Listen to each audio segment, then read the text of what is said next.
বাংলার 11 জন পাচ্ছেন পদ্মশ্রী সম্মান। রীতি মেনে প্রজাতন্ত্র দিবসের প্রাক্কালে এবছরের পদ্ম সম্মান প্রাপকদের নাম ঘোষণা করেছে কেন্দ্রীয় স্বরাষ্ট্র মন্ত্রক। পদ্মশ্রী পাচ্ছেন বাঙালি অভিনেতা প্রসেনজিৎ চট্টোপাধ্যায়। টলিউডের অন্যতম স্তম্ভ প্রসেনজিৎ দীর্ঘ 4 দশকেরও বেশি সময় ধরে 350-র বেশি সিনেমায় অভিনয় করেছেন।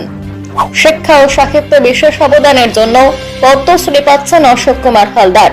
মালদহের অশোক কুমার কর্মজীবন শুরু করেছিলেন রেলের নিরাপত্তা কর্মী হিসেবে, পরে দলিত সাহিত্যিক হিসেবে পরিচিতি লাভ করেন। শিল্পকলায় বিশেষ অবদানের জন্য মরণোত্তর পদ্মশ্রী দেওয়া হচ্ছে বিখ্যাত নাট্য ব্যক্তিত্ব হরিমাধব মুখোপাধ্যায়কে। 6 দশক ধরে 60-এরও বেশি নাটক পরিচালনা করেছেন দক্ষিণ দিনাজপুরের এই শিল্পী। লিখেছেন বহু নাটক।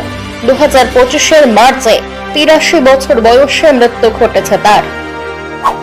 পূর্ব বর্ধমানের তাঁতশিল্পী জ্যোতিষ দেবনাথকেও দেওয়া হচ্ছে পদ্মশ্রী।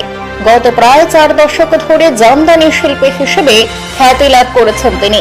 10,000-এরও বেশি তাঁতশিল্পীকে কাজ শিখিয়েছেন হাতে কলমে। পদ্মশ্রী পাচ্ছেন তবলা বাদক কুমার বসু। বেনারস ঘরানার এই শিল্পী 2007 সালে সঙ্গীত নাটক একাডেমি পুরস্কার পান। রাজ্য সরকারের তরফেও পুরস্কৃত হয়েছেন তিনি।